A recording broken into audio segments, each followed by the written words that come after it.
pleasant Tuesday evening to all Guyana. And for those of you who have tuned in to yet another program for Let's Talk with Annette. This is my first episode for the year 2023.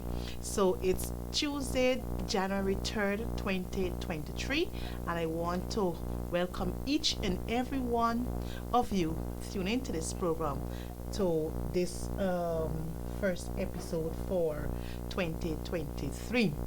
But before I get into the actual program, I just want to take this opportunity in extending best wishes to all Guyanese, um, to your family, to all of your loved ones.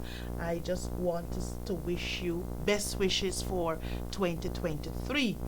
I, pray that you would have a successful year that will bring you peace, joy, happiness, good health, and most importantly, for you to have long life so that you can live to see another year.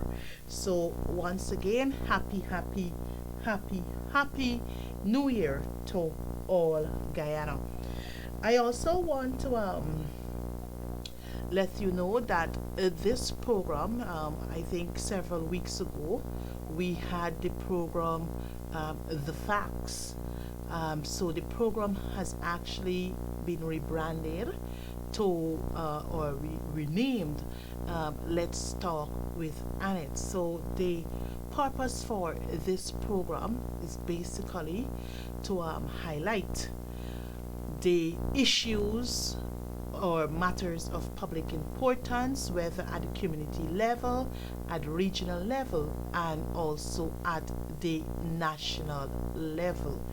Um, and the program will also have a component, or there's a segment to the program that that I've termed rap session.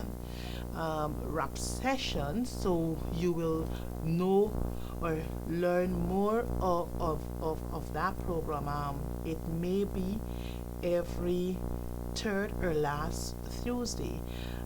We will have that rap session whereby you, the general members of the public, will be given that opportunity to call in and for us to have the talk, let's talk with Annette. So not all the time you would hear me speaking, but I also want to hear from you what is happening, what is, of concern to you in your community and also in your region. That being said, I also want to remind all of us that COVID is still alive in this country. I think just before coming on air, the ministry put out an advisory or a release, a press release, stating that they've recorded 3 deaths thus far, I think, for the year 2023. This is not good at all. So as I navigate, as I maneuver around the city and so forth, I recognize that people, are not wearing their mask. People are not maintaining their distances, and also I don't know how much persons have been sanitizing and constantly sanitizing their hands. So please, to avoid putting your life at risk and that of your family, kindly ensure that you protect yourself. Continue to wear your mask. Yes, I know it can be very discomforting at times, but every day once I'm out, I wear my mask. So I just want to encourage each and every one of you out there to continue to wear your mask.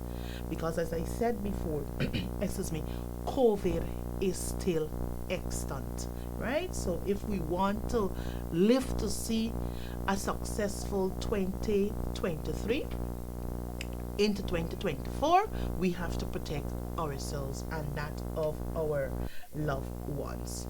I also want to take this opportunity to extend birth anniversary greetings to those of you who might be celebrating a birthday today, um, or later down in the week. I pray that God continue to bless you, and may you continue to enjoy and have long life, to have more successful birthdays as you're celebrating. And I know for the new year we had a lot of new births across the nation. So I want to congratulate those parents or those persons who might be first time parents, um, and also, those parents who continue to procreate. So best wishes to you on your new addition. And for those of you who are celebrating your marriage anniversary too, congratulations to another successful year. I also want to share with you that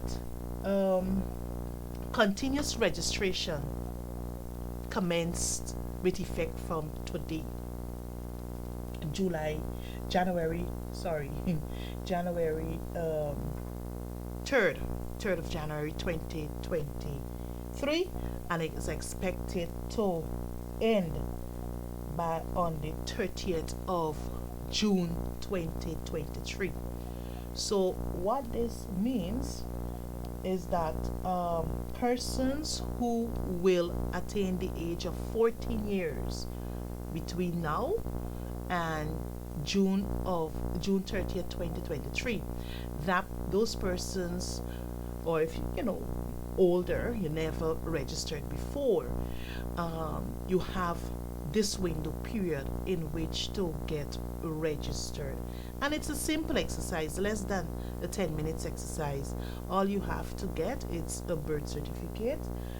Your birth certificate, for those of you who don't have a birth certificate but you have a valid passport, you can also use that.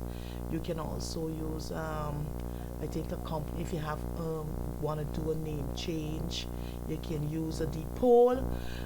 You can also use your marriage certificate to effect those changes.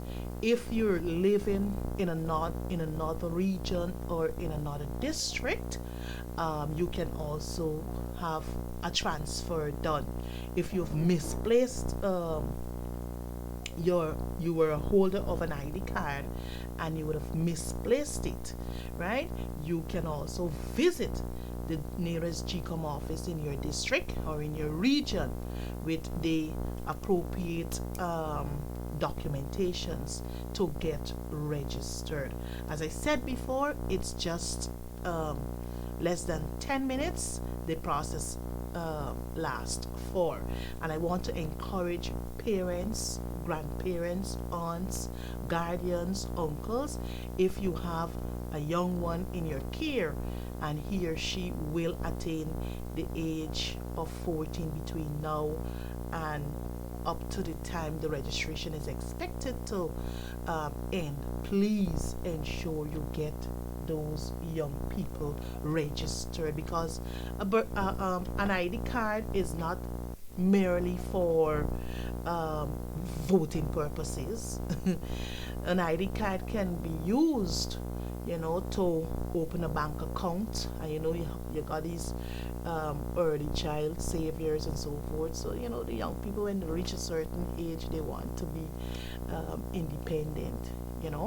So it can be used for opening of a bank account, transacting any sort of business at GRA if they need a TIN certificate. So rather than you having to walk with a passport, which is much larger than the plastic ID card, you use the ID card for such purposes. So I want to encourage each and every one of you to get the young ones registered.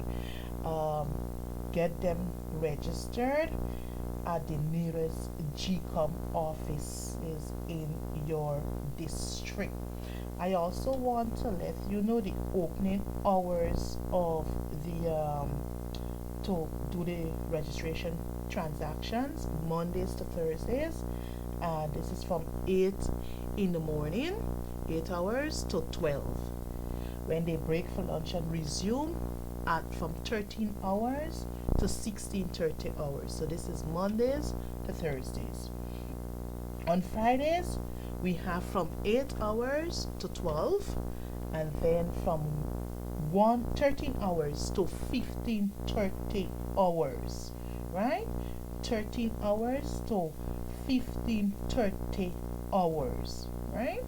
So please ensure, and the exercise, will conclude on May 31st, 2023.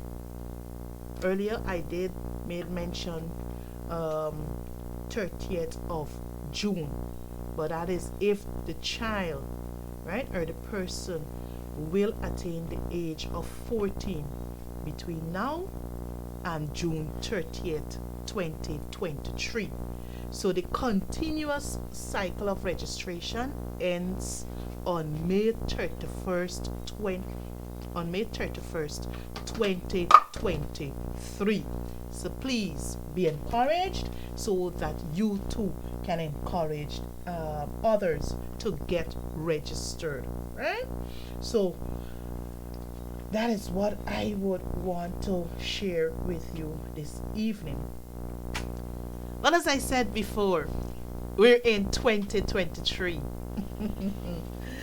I don't have a guest with me this evening, but I would utilize the time I have left basically to briefly look at the review of the past year's performance by the PPPC regime and also the opposition coalition.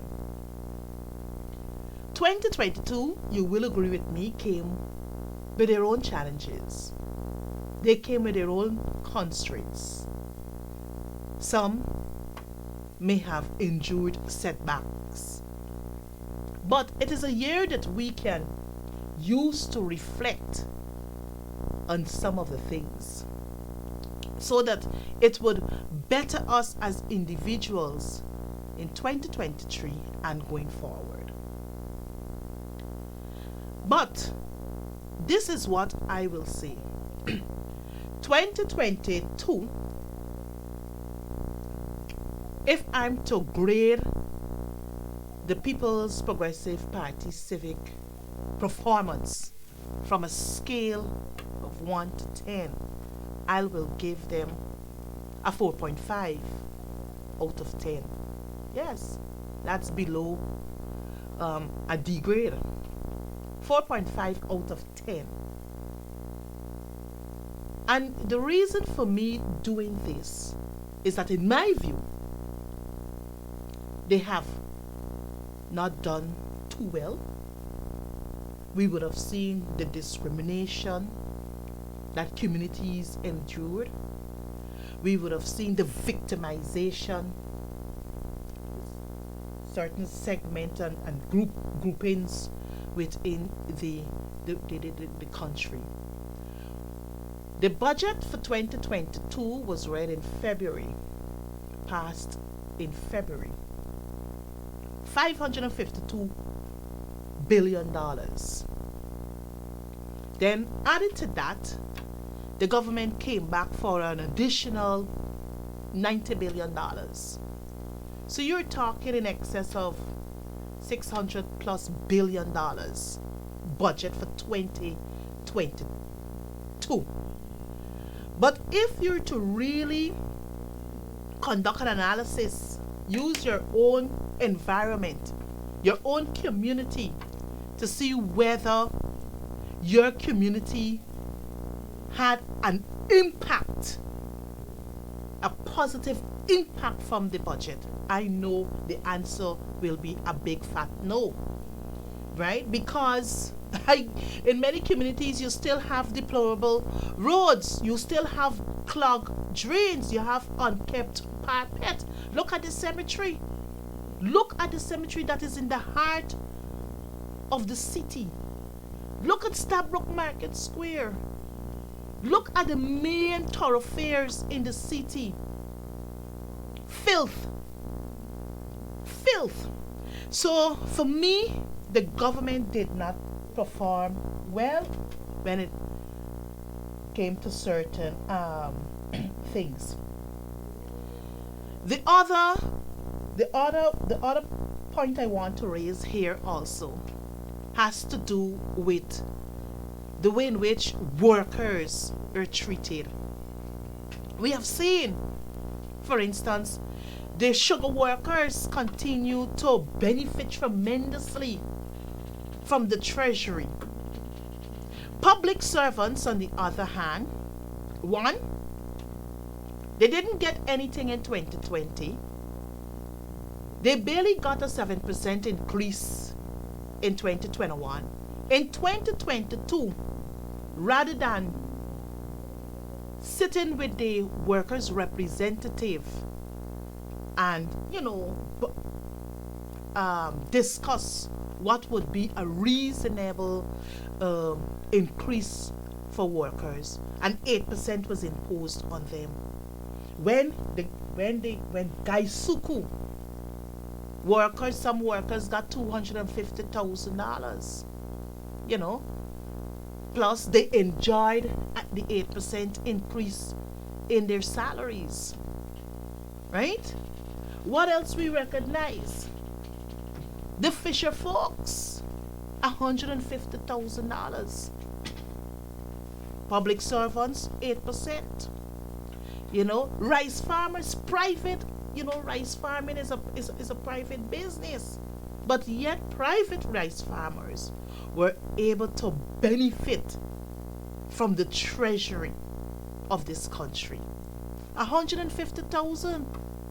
But we saw nothing. Nothing went to the bauxite workers.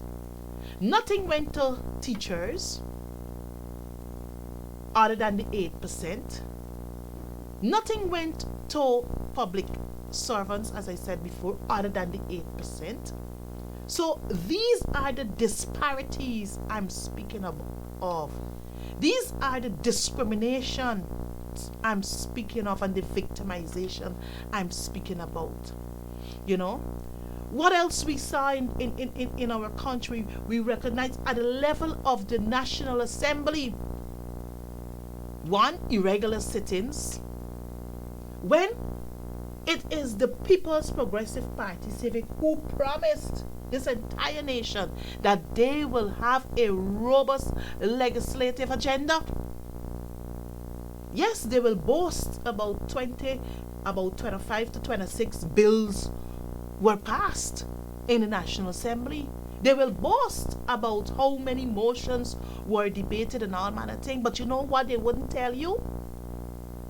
They wouldn't say to you that, we denied your representatives from the opposition benches the opportunity for us to debate a motion to address the high cost of living in this country. That motion was tabled since February of 2022, just before the national budget was tabled, debated, read and debated, and passed. The speaker said that the motion can be proceeded with. But you know what happened? In April month, just the eve before a sitting in April month, we were told that the motion cannot be proceeded with because it's in contradiction with some aspect of the standing order. Hogwash, nothing of the sort. So what we did, we amended the motion, had it retabled. Again, we got the green light for it to be proceeded with in June of 2022. But my brothers and sisters, the eve before that sitting in June of 2022, they came up with another excuse that a motion cannot be proceeded with because it is in conflict with the Constitution of the Cooperative Republic of Guyana. We know that the prices in the markets places have skyrocketed. Produce grown right here. Celery, $52,000 a pound. Where are we going? Shallow, $2,000 a pound. Edo grown provisions grown right here. Just last week, I bought some plantains. 4 pounds of plantain, $1,000. I cherish the days when I went to the market with $5,000 and I could have gotten vegetables to last me an entire week with change remaining. But it is not happening now. Just last week, the IDB put out a report. 48% of our population is below poverty line. We saw another report suggesting to us that the inflation rate in this country has tripled. The inflation rate has tripled. But you know what? The regime isn't saying to you, the Guyanese, this is what we intend to do to address the high cost of living in this country. This is what we intend to do to look at the cost for basic commodities, but still yet you give workers 8%. So if your salary at December 31st, 2021 was let us say about $75,000, at December 31st, 1 year after, December 31st, 2022, your salary now stands at about 81,000 Ghana dollars. Yes, because it is roughly about 6,000 has been added to the minimum wage. That is what workers are taking home. But you know what? They will look to tell you, the Guyanese people, that all is well. But we know all is not well under this current PPPC regime. The opposition is on record throughout 2022 calling on the government, because our focus in opposition is people-centered. So everything that we would have proposed to the government for 2022 was based on people. We had motions tabled in the National Assembly asking for a debate on the revelations involving Mr. Barrett Jagdeo and Sue Gates. Is not Guyanese journalist? It wasn't Guyanese journalist that broke the news to Guyanese. This was an interview done by a renowned news agency out of New York. But you know what? A day like today, Guyanese are yet to know the truth involving the revelations. So a motion was moved by the leader of the opposition, Mr. Aubrey Norton, in June of 2022. Again, the People's Progressive Party Civic Speaker probably had to consult with his bosses to determine whether this motion should be proceeded with or not. The speaker has been a biased speaker. The Speaker of the National Assembly has been an unfair speaker to members of the National Assembly. He believes that we are children sitting in the National Assembly. But I got news for Mr. Mansour dear. I am no child. I'm a grown adult. And I'm there to represent the just cause for our people.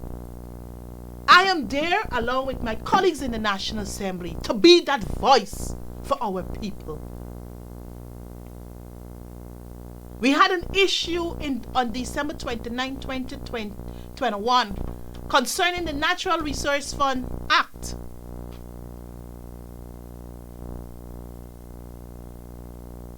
That they repealed to get their sticky fingers onto the people's, your money, the people's money. And we said, no, take the bill to a special select committee, because the bill that the APNU passed in 2019 was a stronger bill, was a stronger act.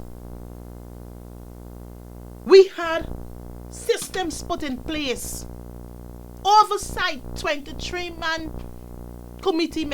committee where persons would have come from a cross section of our society to form part of that committee, from the youth organizations, a representative from the women's organization, the RDCs, the 10 RDCs, they too would have had somebody sitting on the Natural Resource Oversight Committee, because before those monies are to be expended, it had to go through tight scrutiny, but it ain't happening so.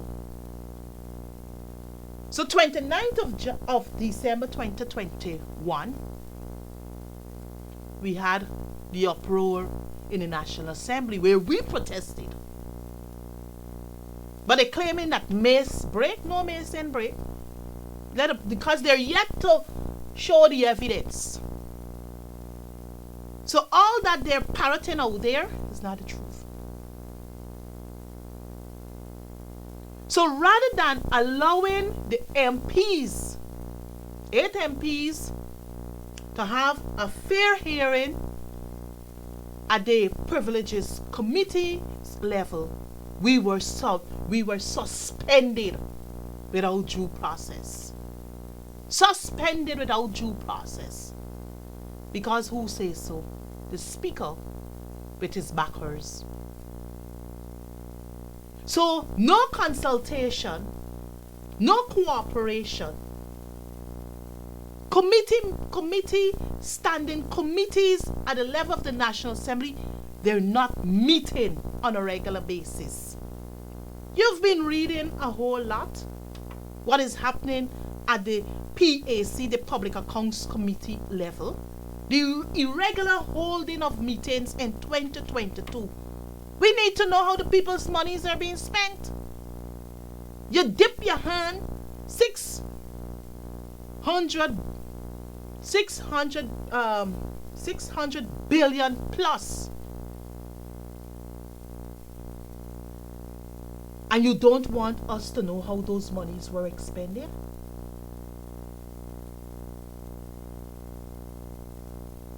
So, my brothers and sisters,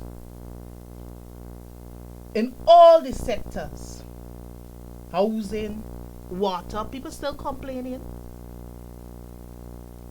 The high iron content in the water is affecting our people. But the government hasn't said in 2022 this is how we intend to address it.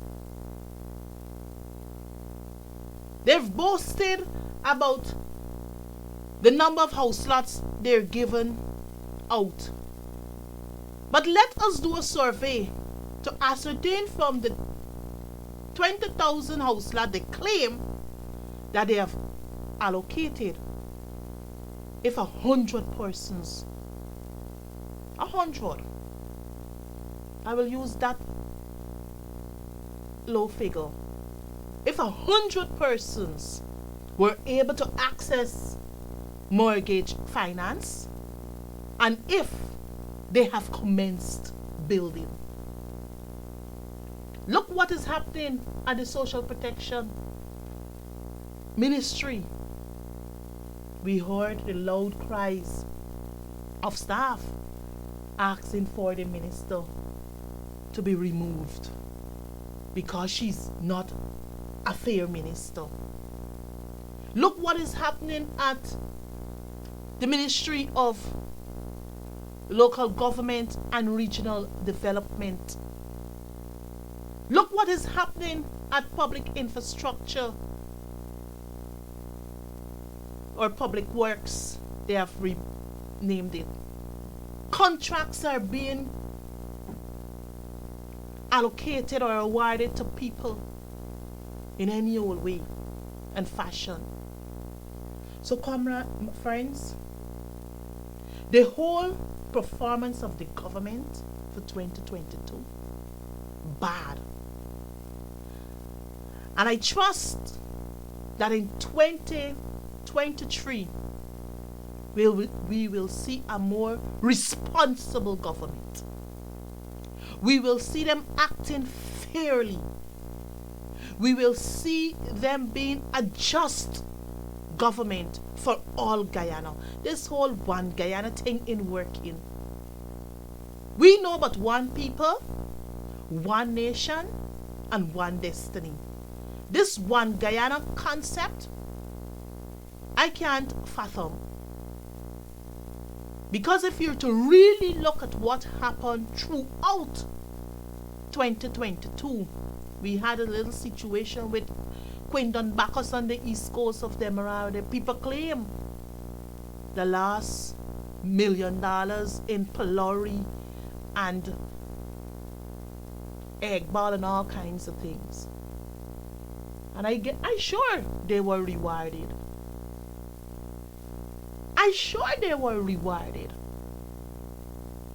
The cash grants was another area where we see a whole lot of discrimination taking place. Many people still got pink slips holding to receive the $25,000 from 2020 September. So I trust that for 2023, we will see a paradigm shift in the whole modus operandi of the People's Progressive Party Civic. You should no longer govern for one set of people. When you take the oath as a president of the Cooperative Republic of Guyana, you take it for all Guyana, for all Guyanese. And I'm saying to Mr. Irfaan Ali, the time has come, for you to act fairly. The time has come for you to act justly so that all Guyana can benefit from what our nation has to offer. I know the opposition had its own challenges. We tried. Media not on our side. So we had to find ways and means of getting our messages out there. Social media. We have been going into communities, meeting with affected residents. Just this afternoon before coming on air, there's a situation in the Cane View area there on the east bank of Demerara. This is in the Mocha area there, where it has been reported that the Ministry of Housing sent in persons unknown to residents and start demolishing their structures. Man, brothers and sisters, in this advanced world where you got smartphones, where you got the internet, that satellites around the place where information can be easily transmitted, there are ways and means that we as national leaders must be able to work together to address the issues affecting our people. Those people in Caneview area, they got representatives. They have representatives. And if the Ministry of Housing, as they claim, that these people are actually occupying lands right away to where they're doing infrastructural development, Mr. Kroll and Miss Rodriguez, we can do things better. Let's sit and talk. You cannot continue the old method or the old ways of doing what you like. The time has come for us to sit as mature leaders and deal with things in a constructive way, in a structured way, because at the end of the day, the Constitution provides for that. Article 13 is very clear. Consultation is important. You just cannot use, because you have the law enforcement on your side. You probably got the ABC still on your side, and everybody else on your side, that you can do as you like. No. It is not strangers living out in the Caneview area there. They're Guyanese just like you and I. Let us sit. Let us talk. Let us find reasonable solutions to the problem, rather than moving onto the lands, into the area there, and bulldozing people. It cannot work. It shouldn't be that way. So my hope and aspirations for 2023 as a national leader, I want to see an embracing of both political parties. I want to see Guyanese working together to move this country forward. But you know what? We have heard of the nice speeches, all the nice speeches for the new year. But I know that after the first quarter of this year, you want to know what where some of those nice words went. Where have they gone? So, comrade, friends, I know that the coalition is trying. We do have some achievements under our belt.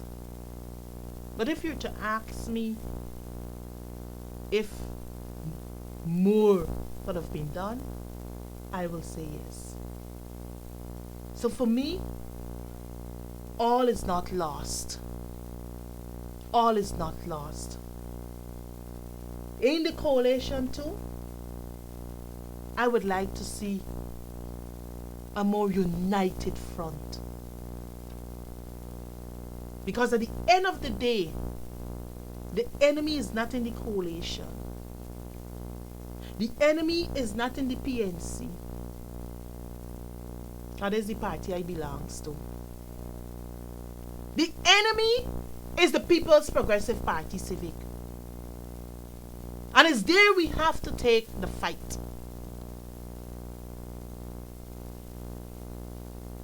So for me, the time has come for us to work together The time has come for petty politics to go through the window. Guyana has too much at stake. And if we cannot sit as mature leaders to ensure that young child in West Ruimveldt benefits from what the oil resources have to offer, that child who lives in Tiger Bay, Enmore North, Buxton, Alboyston, Agricola, they too have a part to play. They must be able to benefit. The government gonna come and say, oh, we were able to give out from the 50,000 jobs we promised, we were able to give out 20,000 jobs. Huh? Show me where these jobs, part-time jobs, we're paying the people working like 10 working days per month for $40,000. Come on, man. You promised jobs. Guyanese would like to see secure jobs. They want job security. That is what Guyanese want. Not part-time jobs. They want proper paid jobs. They must be able, like you, Mr. Barra Jagdeo, to enjoy a vacation allowance when the year comes. To enjoy the little, get something from NIS, the little benefits when the year comes. They too want benefits, Mr. Jagdeo and Mr. Ifranali. So I know for 2023, the coalition, we will be holding you accountable.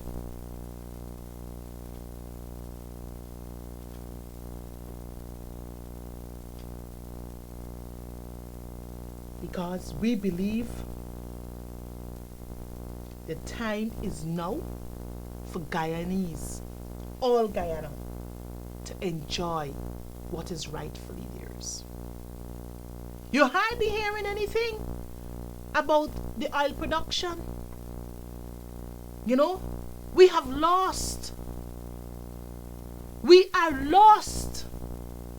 When last you heard this government declared to the nation that, well, look, we were able to sell 50,000 barrels of oil, and this is the revenue.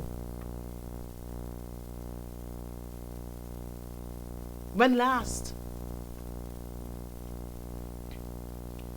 That is why the Natural Resource Fund under the coalition government was established. All the sales from the oil to be deposited into that fund. And when monies for projects are to be expended, it had to reach certain criterion before the monies are withdrawn. But what we have now with the new act that is in place after December 29, 2021, is that whenever the government withdraws money, so if they withdraw 5 million from the Natural Resource Fund, that money now commingles into the consolidated funds. So you can't see with your eyes, your naked eyes, with the 5 billion from the oil funds, what projects they've gone to. And this is where our monies are being siphoned off. So I know that I really wanted to show you a clip from what was happening or what occurred earlier in the Cane View area there. But time is on me. So I want to, because I have to wrap up now, I want to say to all of us that 2023, it cannot, it should not be business as usual. This government must be accountable to you, the people of this nation. So, in closing, I look forward to a successful year. I want to see both government and opposition working together. We have so much to achieve. And if we put our hands and shoulders to the wheel, we can get it done in the interest of country. Look at the other nations. Leaders will have their differences. But when it comes to the advancement of country, they do away with petty politics. But this is not happening here in Guyana. We got vindictive politics playing out. So I would like to make this call to my colleagues in the coalition at the level of the party, the People's National Congress Reform, for us to work together. Let's work together. Let's work together. And I ask the People's Progressive Party Civic to join. Let us join hands together and work in the interest of Guyana and Guyanese to move our blessed nation forward. So, I want to say thank you very much for joining me for the first episode of Let's Talk with Annette. And I look forward to you joining me next Tuesday for another episode of Let's Talk. Remember, this program is geared towards discussing political, social, and economical matters, right?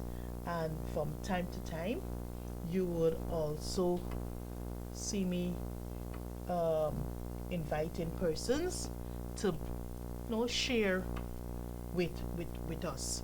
So I want to say to each and every one of you, do have a blessed week ahead.